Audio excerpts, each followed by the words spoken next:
Dobar dan i dobrodošli. Gilgameš danas predstavlja za vas. Prelepa i zbunjujuća priroda i okruženje unutar našeg univerzuma dovode do nekih veoma zanimljivih pitanja na koja nauka nema odgovor, a po svemu sudeći ga nikada neće ni biti.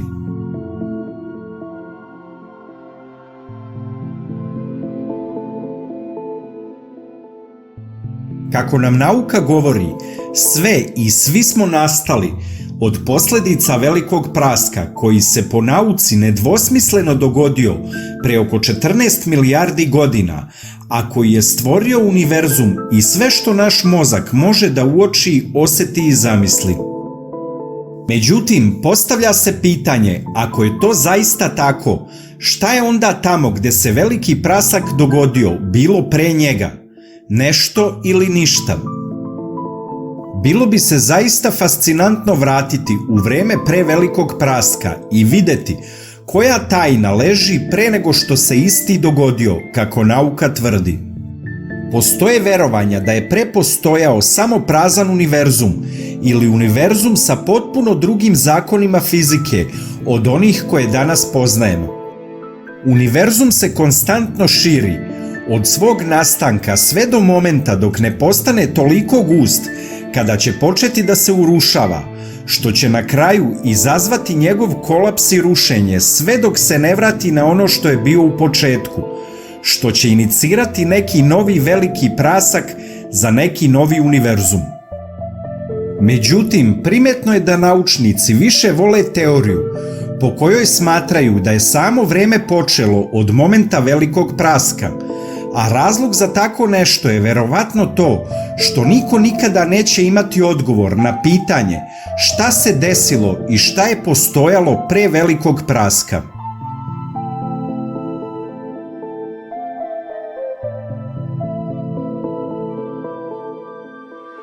Veoma zanimljivo pitanje je odakle su došle sve stvari i objekti koji nas okružuju.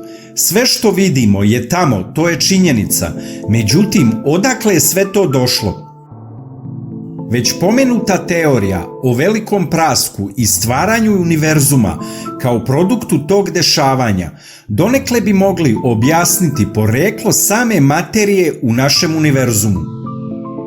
Međutim, ne može se objasniti odakle je materija prvobitno došla pre svih univerzuma koji su prethodili našem. Drugo, veoma zanimljivo i misteriozno pitanje koje nema odgovor je da materija od koje smo sačinjeni i mi i sve ima svoju suprotnost, odnosno antimateriju, koja se od materije razlikuje u električnom naboju. Antimaterija je suprotnost od materije, odnosno svaka čestica ima i svoju antičesticu. Za vreme velikog praska proizvedene su u jednakoj količini i materija i antimaterija i one nestaju u bljesku energije kada se sretnu. Međutim, danas postoji neobjašnjivo više materije od antimaterije, a naučnici niti mogu da shvate niti imaju odgovor šta se dogodilo sa antimaterijom i zašto postoji ta asimetrija u količini materije i antimaterije, kada je poznato da svaka materija ima i svoju antimateriju.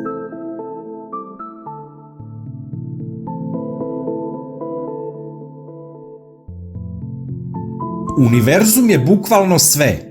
Sve što možemo da dodirnemo, osetimo, merimo, detektujemo, vidimo, uključujući sva živa bića, planete, zvezde, galaksije, oblake prašine, svetlost, čak i vreme.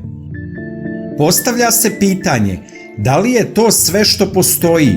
Da li je naš univerzum jedan jedini? Sve više fizičara veruje da postoji mogućnost da postoji više univerzuma, po nekim teorijama oblika balončića. Po takvim teorijama moglo bi da postoji beskonačno mnogo univerzuma, što naučnici nazivaju multiverzumom. Neki čak nude teorije da se svi ovi univerzumi ponašaju kao ćelije unutar većeg organizma, koji može biti deo sasvim drugog sveta unutar drugog univerzuma. Sama ideja o postojanju univerzuma unutar nekog drugog univerzuma je zapanjujuća, međutim ono što je sigurno je da nikada nećemo saznati pravu prirodu onoga što se nalazi izvan našeg univerzuma.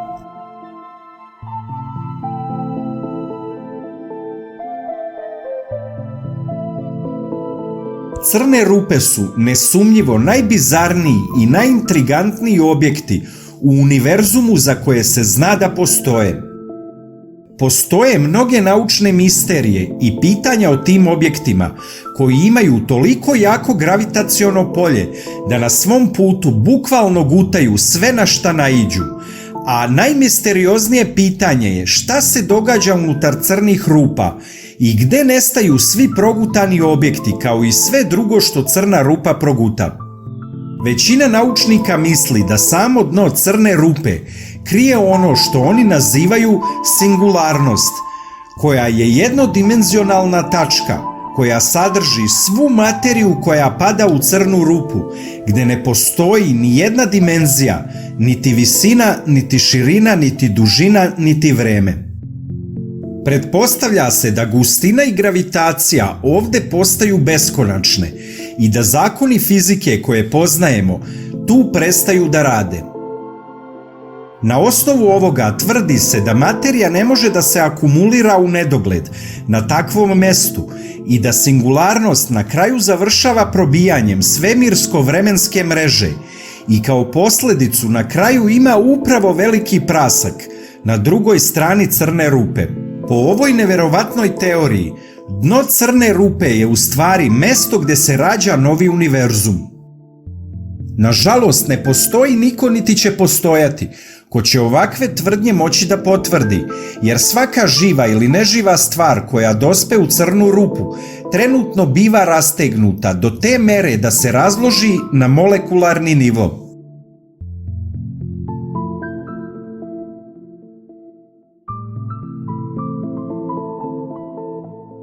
Za sada Zemlja je mesto na kome može da se pronađe život, mesto koje vrvi od života. Doduše, to je jedina planeta na kojoj su ljudi bili. Svako je verovatno nekada razmišljao koja je svrha svega, zašto uopšte postoji život i koji je to anomalni fenomen koji pretvara neživu materiju svojom voljom u nešto što je živo. Sama definicija života je prilično kontraverzna, ali u principu, laički rečeno, živa bića su organizmi sastavljeni od ćelija koje su sposobne da se prilagode svojoj okolini, da se dele, reaguju na nadržaje i reprodukuju, stvarajući biodiverzitet koji imamo. Tomu ga dođe da svako živo biće na planeti je u stvari skup ćelija koje deluju zajedno sa istim entitetom, čije ponašanje je pod velikim uticajem velikog broja drugih entiteta, uključujući viruse, mikrobe, strane ćelije i urođene gene. Naučnici nikada sa sigurnošću neće znati odakle dolazi život i kako je zaista nastao, a neki se čak pitaju da li život uopšte postoji.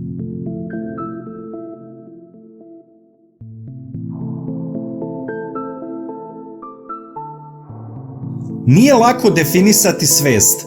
Laički rečeno, svest bi bila stanje budnosti i shvatanja onoga što se događa oko nas, poverenja u neurološke fenomene koji nam omogućavaju da postojimo i razumemo sebe u okruženju u kome se nalazimo.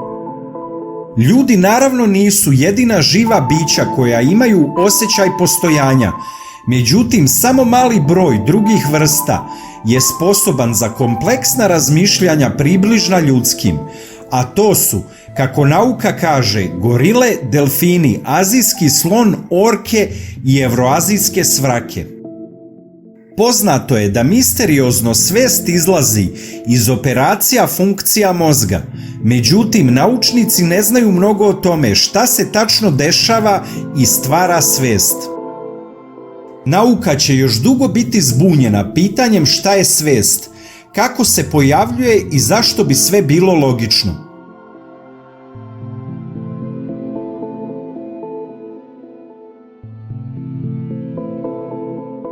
Naravno, kada se razmišlja o svim ovim pitanjima koja proističu iz razmišljanja nas ljudi, a kojima se bavi nauka, nemoguće je ne zapitati se da li uopšte onda bilo šta ima ikakvu svrhu.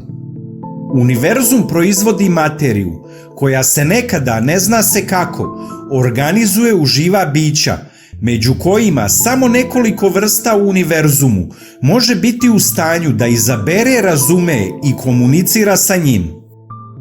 Kada se ovo ovako razloži, deluje da je inteligentan život najsloženiji raspored materije u univerzumu, a da li je to produkt samo majke prirode i oca vremena, koji su sve to sačinili upravo takvim, ili je ta inteligencija data da se dođe do istine koju treba da pronađu te odabrane vrste?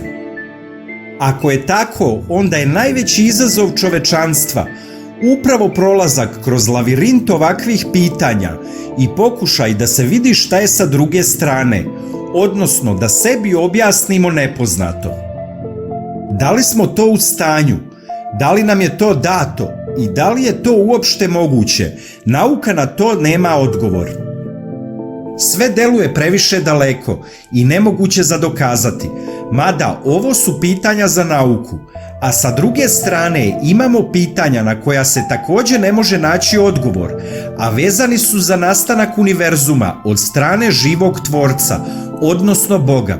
Ta pitanja ću obraditi u nekom od sledećih videa. U svakom slučaju i jedna i druga strana imaju pitanja na koja nikada nećemo dobiti odgovore. Naravno, moram da se ogradim. Ja se u ovim klipovima ne opredeljujem ni za stranu nauke ni za stranu religije. Moja verovanja i uverenja ću zadržati za sebe. Ne želim da se prepucavam ko je u pravu i držim bilo čiju stranu. Samo se osvrćem na pitanja koja zanimaju veći deo čovečanstva. Podržite nas klikom na like i prijavljivanjem na kanal ako to već niste uradili i budite među prvima koji će vidjeti zanimljivi, obrazovni ili misteriozni videoklip koji budemo postavili. Hvala vam na podršci.